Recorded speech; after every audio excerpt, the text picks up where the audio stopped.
Hello students, आपका स्वागत है लर्निंग स्प्लाइन के चैनल में। तो आज का जो हमारा टॉपिक है वो है क्रिप्स मिशन।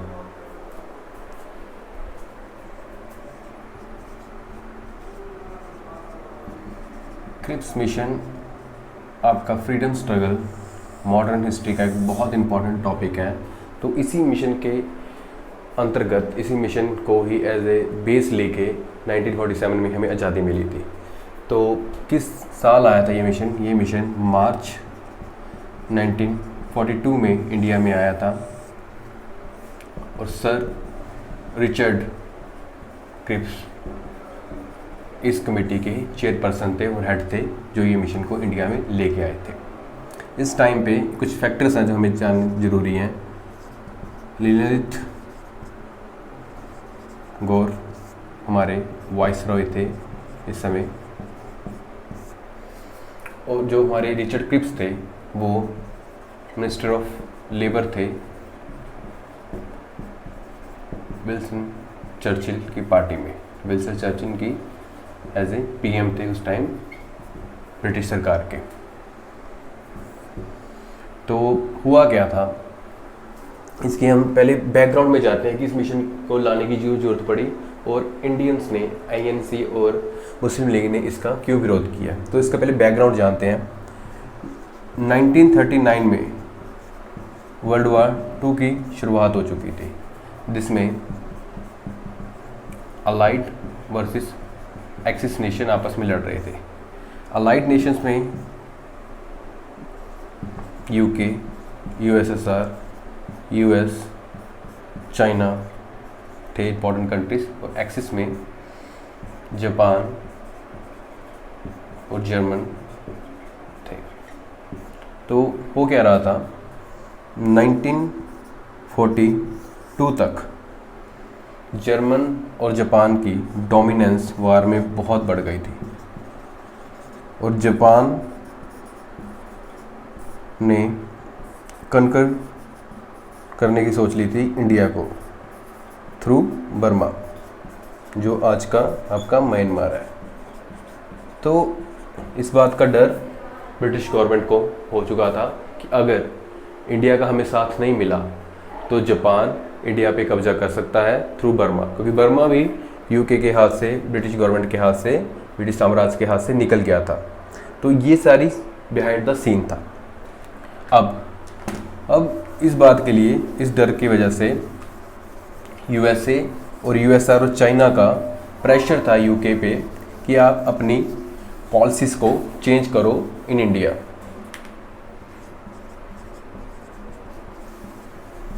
और चाइना प्रेशराइज्ड कर रहा था यूके को to change policy in India, और इंडिया का सपोर्ट चाहिए था इस वॉर में। इंडियन सेनानी ब्रिटिश गवर्नमेंट के अंडर लड़ रहे थे, पर उनको पूरे इंडियन पॉपुलेशन का सपोर्ट चाहिए था। सेना में तो इंडियंस लड़ ही रहे थे, पॉपुलेशन का सपोर्ट ये था कि कल को अगर जापानीज आते हैं तो इंडियन जापानीज का साथ ना दे। तो ये इनका मेन था। तो इन्होंने एक कमेटी बनाई जिसके हेड सर रिचर्ड क्रिप्स थे। उन्होंने क्या कहा, जब मार्च 1942 में ये मिशन यहाँ पे आया, ये फ्रेमवर्क यहाँ पे आया, उन्होंने कहा कि हम इंडिया को इंडिपेंडेंस देंगे,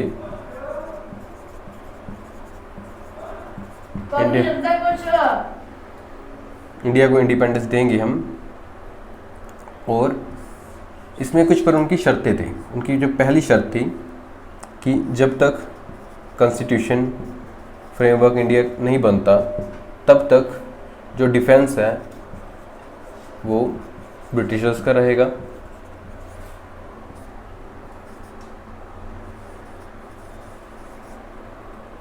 जो जनरल और वाइसरॉ की पावर्स हैं वो एज इट इज़ रहेंगी,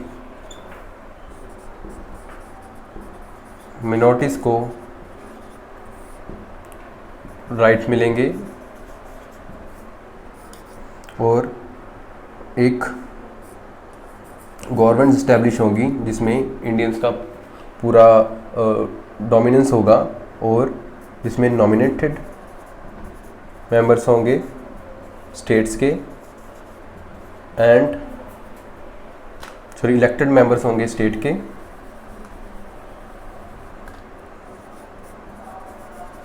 और नॉमिनेटेड होंगे प्रिंसली स्टेट से। तो ये कुछ शर्तें रखी थी ब्रिटिश गवर्नमेंट ने क्रिप्स मिशन के अंडर इंडिया के लिए। पर ये शर्तें आईएनसी, इंडियन नेशनल कांग्रेस, मुस्लिम लीग और दूसरी पार्टीज को मंजूर नहीं थी। उनके अपने अपने रीजंस थे नामंजूरी के, तो जानते हैं वो रीजंस क्या थे। सबसे पहले हम जानते हैं इंडियन नेशनल कांग्रेस का क्या स्टेटमेंट थी, क्या रीज़न था इसको मना करने का। तो क्रिप्स मिशन फेल्ड मिशन था। उन्होंने पहली बात कही कि हमें फुल्ली इंडिपेंडेंस चाहिए, हमें कॉन्स्टिट्यूशन बनाने के लिए एक प्रॉपर टाइम चाहिए, वॉइसरॉय की पावर से वो निराश थे कि ये पावर्स उनको नहीं मिलेगी। दूसरी तरफ मुस्लिम लीग क्या विरोध था। उन्होंने कहा कि वन कंट्री और नेशन की बात हो रही है, पाकिस्तान की डिमांड पूरी नहीं हो रही और मिनॉरिटीज़ का हमें पूरा एक सपोर्ट चाहिए, एक फ्रेमवर्क चाहिए कि मिनॉरिटीज़ का क्या हक रहेगा इस इंडिपेंडेंट कंट्री में। तो ये रीजंस की वजह से मुस्लिम लीग और आईएनसी ने इनका विरोध किया।